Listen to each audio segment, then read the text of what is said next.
Let's jump right into this thing. 5 games that I played and maybe got along with a little bit, or maybe quite liked, but didn't really love, and over a few plays have grown to become some of my very favorites. So let's talk about that. Number 1, if you've seen a recent review of mine for a different edition of this, a different edition is mostly why this has grown on me. This is Chronicles of Crime by Lucky Duck Games. This is an app-driven murder mystery crime-solving game in which you are scanning with QR codes different people, places, and things, and basically trying to connect the dots, trying to connect the little thumbtacks with yarn strewn on them, whatever you want to call it. And I liked it. I would say the reason I liked it is because my wife liked it a lot, and it was something that I was like, yeah, okay, well, I enjoyed it, and she really liked it, so we'll keep playing for sure. But I'll tell you what, after a few more plays, and mostly after getting 1900, which I probably should have pulled off the shelf for this became a favorite series of mine. Not this game in particular.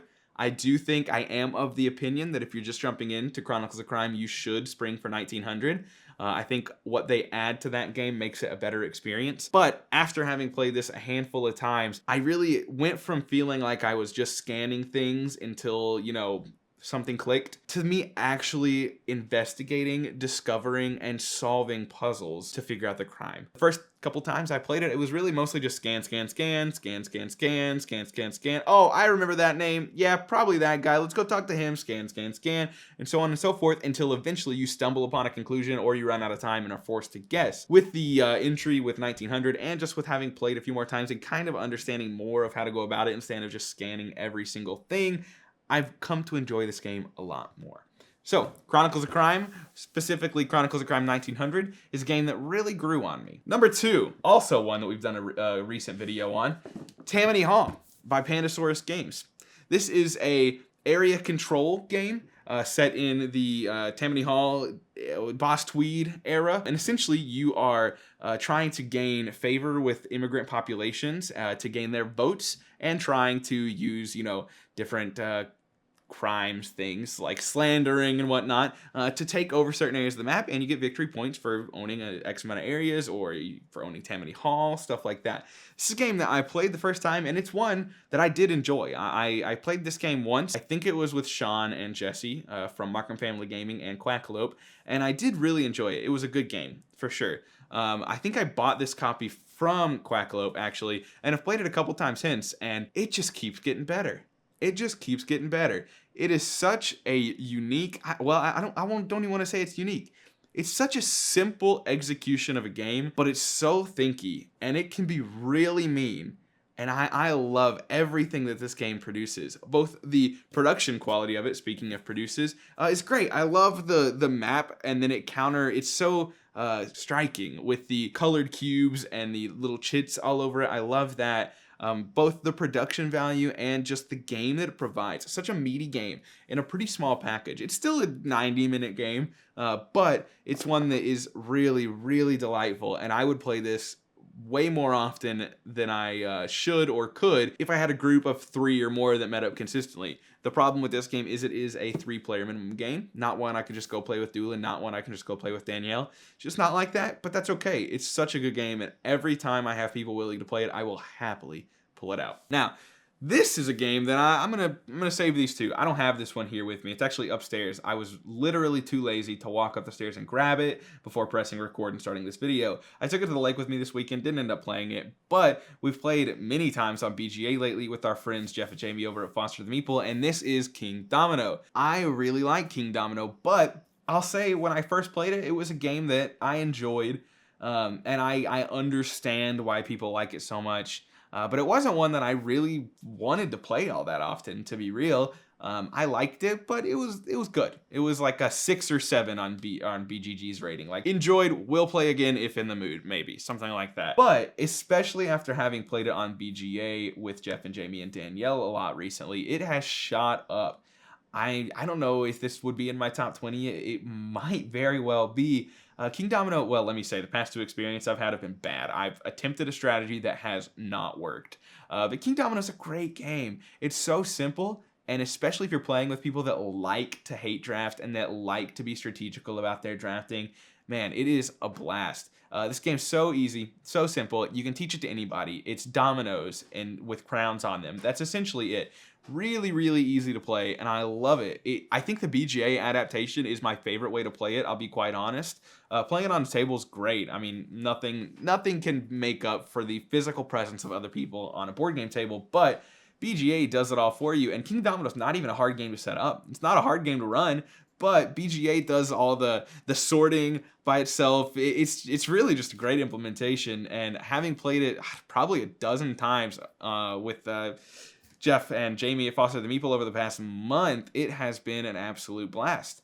And Jeff, if you're wondering why I stuttered there, it's not because I couldn't think of your name. I was thinking of something else in my head. I'm going to leave this in the video, but this is specifically for you. Don't think I forgot your name, okay? I feel like you're going to say something about that, and you shouldn't. Moving on to my fourth and then fifth game that have really grown on me. Both of these actually lie in my top 10 games of all time, but I didn't have the most amazing first experience. Or I'll explain. Let's jump right in with Spirit Island. Spirit Island is an excellent cooperative game. Anti-colonialism would be the theme I would put up by it. You are playing spirits on an island attempting to drive out the white invaders trying to take over your land, essentially. This is a game by Greater Than Games. I had to look at it real quick. I haven't played this in a long time, and I miss it. But it is one of my top 6, maybe, favorite games of all time. It's in the 4, 5, or 6 range. I can't think off the top of my head. But this is an extremely difficult, and I'll put an asterisk right. I'll put an asterisk right there. This is an extremely difficult game, and that for me is why I didn't grasp it right away. Now, that asterisk is, a lot of people say Spirit Island's really easy once you get it and once you've figured it out. And there's a lot of different variable difficulty settings that the game allows you to have. So kudos to Greater Than Games for that. But for me, even on the most basic difficulty level without any adversaries, I struggled. And I could see what it was doing. And I really liked it. I love the art. I love the powers and abilities. Man, they are cool. It is really awesome. The major powers and the minor powers and the way that you have to sacrifice some minor powers to get some major powers, stuff like that. It's really unique, really cool. I love the unlocking system on the progression tracks on the player boards, how you're unlocking the ability to play more cards or the ability to play more abilities or to move more influence or whatever it may be. Again, it's been a while since I've played, I'm sorry. But my first experience was that of, wow, this game's way too hard. Like, it seems like it could be good, but I'll never beat it. Like, what's the point? Then I played it a second, third, and fourth time, and I think the first 2 games we lost and the second 2 games we've won. And it's one of those that once you figure out that puzzle of Spirit Island, it's more about stopping what's about to happen. Like, instead of putting out the fires, you're preventing the fires, is how I tackle Spirit Island, at least. There's stuff at hand that's gonna happen, and it's gonna hurt, and it's gonna suck. But you have to look forward to what's coming and focus really on that and preventing the fires instead of putting them out. Once I kind of grasped that or just played more times, I really fell in love with this game. I do think it's still difficult. I'm sorry, take away my gamer card. I've still never played at any higher difficulty other than the base level. I've still never played with an adversary. I've still never played anything like that. But I really love this game. I want to play the expansion, the Spirit and Claw, or Branch and Claw expansion. I do own that one. And I also want the big box standalone, I think, expansion that recently came out, Jagged Earth. But again, I haven't played it in a long time. It's one of my faves, but I don't need to be buying expansions when I've barely even played a quarter of the base Spirits. So as much as I love this game, I don't think I need to buy that right now. But I will say, playing with Jash when he is the ocean's hungry grasp is an experience. He loves that spirit, and it is just so much fun. Okay, moving on to our last game, or my last game that really grew on me. We have another one of my favorites. Like I said, this is another one of my favorite games of all time that I've actually acquired, sold, and reacquired, and that is Root. Sweet, sweet Root. This game is going to share some of the similarities that I had with Spirit Island, in the sense that it is hard to learn, it is hard to teach, it is hard to table. I played Root and quite liked it my first time, but I could not teach it to other people. I tried. I tried to teach it to someone, and it just half worked, but I wasn't experienced enough with the game either. I shouldn't have been trying to teach it to them. It's way too heavy of a game, and I knew way too little about it to try and teach it to them. I was hoping that the cute theme would do enough to make them look past the heaviness and the fiddliness that comes with the first experience, being taught by someone who doesn't really know what they're doing, but it didn't really work. And so I sold it. Then I played it multiple times, 2 or 3 times on Quackalope with Jan once, with Sean once, and with Sean and Doolin another time. And I really found my footing with this game. And I still think that it's a game that's going to be hard to teach. I still think it's a game that's going to be hard to table. I'll probably not play my copy for a long time. But I grew to love it so much. I always want to play someone new. I do have favorites. Duchy, the Corvid, and the Corvid. The Duchy, the Corvid, and the Woodland Alliance are my 3 favorite right now. I don't really care for the birds or the cats. The Vagabond's cool. I guess I've played this game more than I thought because I've played with the birds, the cats, the Vagabond, the Duchy, the Corvid, and the Woodland Alliance twice. So I have played this game 7 times. That's more than I imagined I'd played it. But there's still more factions I want to play.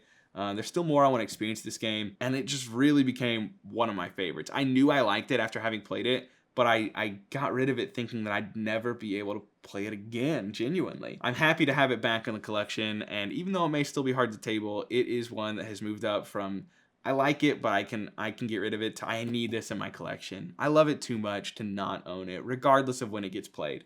I love it too much to not own it. So, what are your 5 or 10 or 2 or 3, 1 even, whatever, favorite games that really took a while to grow on you? I'd love to hear your thoughts. Is there something on my shelf in particular that you think I need to give a second or third or, yeah, let's face it, even first try to? I'd be really interested to hear what you have to say. As always, thank you for watching, and we will catch you next. I will catch you next time. I do that every time.